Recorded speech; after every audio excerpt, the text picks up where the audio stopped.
Tudo bem? Agora para falar da definição do grupo F, grupo que, assim como o anterior, também tem três classificados. A Tunísia já estava fora, perdeu para a Holanda pelo placar de 3-1. O Japão se classifica como segundo colocado, vai enfrentar a seleção brasileira na próxima segunda-feira às 2 horas da tarde. Empatou com a Suécia em 1-1 e assim a Suécia com 4 pontos também está garantida na próxima fase da competição. Eu deixei, como era o jogo mais decisivo, Japão e Suécia na minha tela principal. Fiquei assistindo Holanda e Tunísia no canto de tela, vendo o início avassalador que teve a seleção holandesa, né? O Brobbey mais uma vez marcando gol, um gol contra Bizarro, do Shaqiri também. Ressalto que a Tunísia teve uma participação muito decepcionante. Ressalto também, como eu tinha previsto, já não esperava muito dessa seleção, já desde a época do Lamouchi. Ainda troca de treinador no meio do torneio, só bagunça ainda mais a situação do time. É uma Tunísia que, para mim, é o pior time da Copa do Mundo, porque perde para todo mundo de forma vexatória, sem competir. Então, uma participação muito ruim da seleção tunisiana, que segue sem conseguir passar da fase de grupos em suas participações em Copa do Mundo. A Holanda, por outro lado, mostrou um ótimo nível de jogo, encontrou o que precisava com a referência do Brian Brobbey.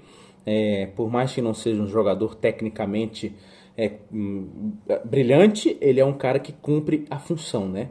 Cumpre o papel do cara que chama a atenção do time, chama a atenção da defesa adversária, puxa a marcação e abre espaço para os principais jogadores, para Rakpo, para Malen, para o meio forte com o Gravenberch, com o Reinders, e também acaba traindo bolas para ele mesmo marcar, né? É o artilheiro da Holanda na Copa do Mundo, com 3 gols marcados. Então, uma Holanda que vem muito forte.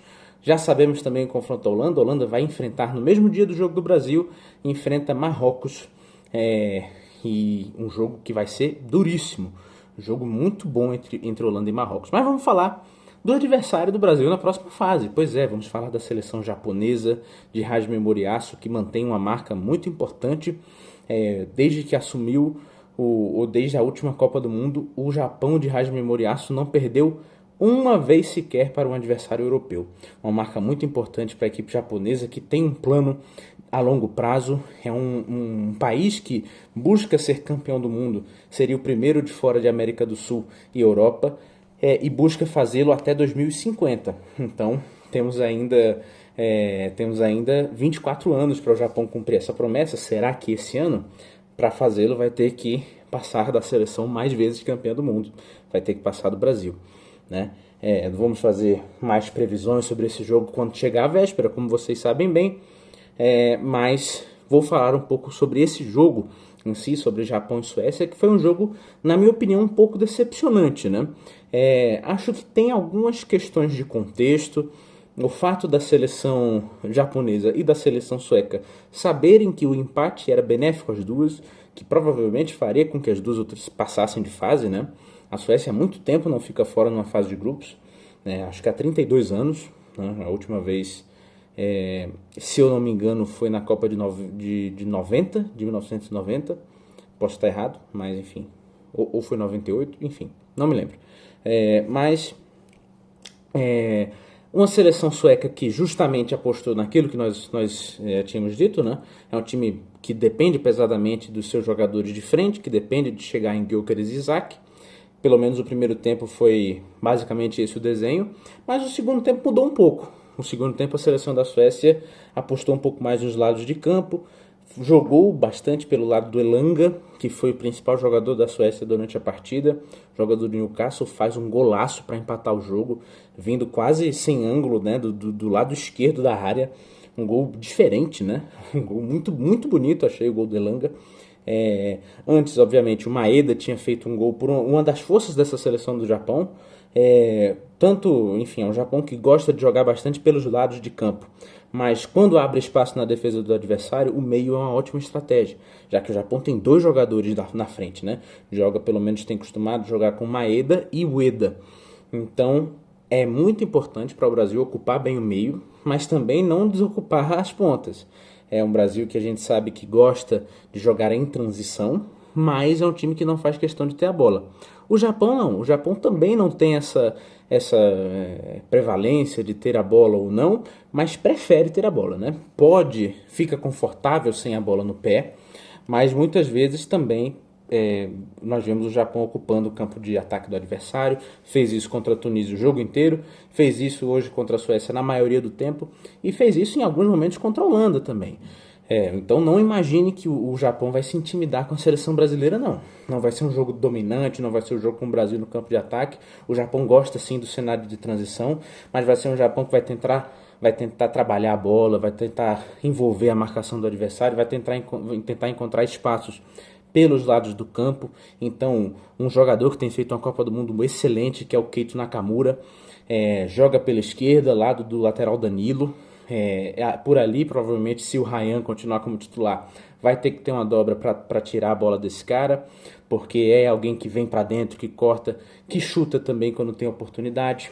Tem o Doan pelo do lado direito também, vai cair pelo lado do Douglas Santos, o corretíssimo, muito bem na Copa o Douglas Santos.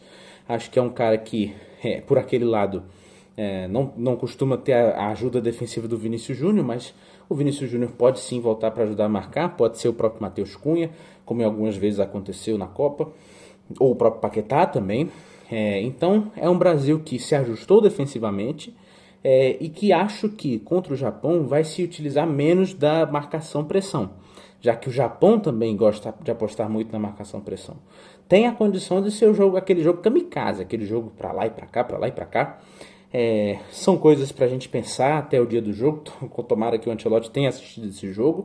Vale lembrar que o Japão, esse Japão do Hajime Moriyasu, conseguiu vencer o Brasil pela primeira vez na história. O Brasil nunca tinha perdido para o Japão num amistoso do ano passado, né? Aquele que o Fabrício Bruno marca um gol contra, com o Hugo Souza no gol. Vale lembrar que foi um contexto específico, que aconteceram era o início do trabalho do Ancelotti, teve esse cenário de gol contra, de instabilidade do time brasileiro, ainda se achando, o time muito mudado, com peças diferentes, e ainda era um amistoso. Então, são coisas que devemos avaliar e pensar que não necessariamente vão se repetir na partida da segunda-feira, tá? Mas já estou até falando muito de previsão do jogo, sem falar do jogo de hoje. Que o jogo de hoje em si não foi a melhor demonstração do Japão, né? A seleção japonesa foi com um time em certas partes misto, ainda não pode contar com o Takefusa Kubo, que está machucado, né? Mas jogou, por exemplo, com Sugawara no lateral direita, né? Quase como um ala, apoiando bastante ali o lado do Doan, talvez seja já algo pensando para a próxima partida. Cria ali uma dobra que pode dificultar no caso de não ter o Vinícius Júnior voltando para marcar, ou não ter um segundo jogador voltando para marcar. Mas ainda assim não foi tão eficiente, né? Entrou e se deparou com uma defesa relativamente forte, com uma boa partida do Zetterström, que goleiro sueco, que entrou no lugar do Nordfeldt, e fez 2 ou 3 ótimas defesas, muito bonitas. Do outro lado, Zion Suzuki, na minha opinião, foi o melhor em campo, porque eu acho que após o gol o Japão murchou um pouco, ficou satisfeito com o resultado, achava ali que já era o suficiente para se classificar bem, e o Suzuki apareceu, e apareceu com grandes defesas. A Suécia poderia com certeza ter virado o jogo, assim enfrentaria o Brasil no caso, né? Mas a seleção japonesa fez um jogo mais morno, o jogo em si foi um pouco morno, né? Foi um jogo sem muitas emoções, mas não sabemos que não é o melhor que essa seleção japonesa pode fazer. Não sei se terá Kubo, né? Para a seleção brasileira é uma boa notícia, porque é um cara rápido, de drible curto, mas tem todas essas outras forças que eu falei. Kamada é outro jogador, Kamada é o motor desse time, é o cérebro pensante, né? É o cara que distribui, que aparece na frente, que encontra os passes mais difíceis. Provavelmente vai ter um encaixe ali para ser marcado ou pelo próprio Matheus Cunha na frente, pelo Vinícius Júnior, ou para ter algum jogador na perseguição dele. Não sei se é o caso desse time de Ancelotti fazer perseguição, mas é algum jogador para ficar de olho também. Então é isso, pessoal. Japão classificado, Suécia classificada também em terceiro, tem que esperar ainda o seu adversário. A Holanda pega Marrocos, Japão pega o Brasil na próxima fase. Vamos lá, torcer para a seleção brasileira. Vai ser um jogo difícil, não vai ser nada fácil. Japão e Brasil se enfrentaram só uma outra vez em Copa do Mundo, na estreia da Copa de 2006. O Brasil venceu por 1-0 com gol de Kaká.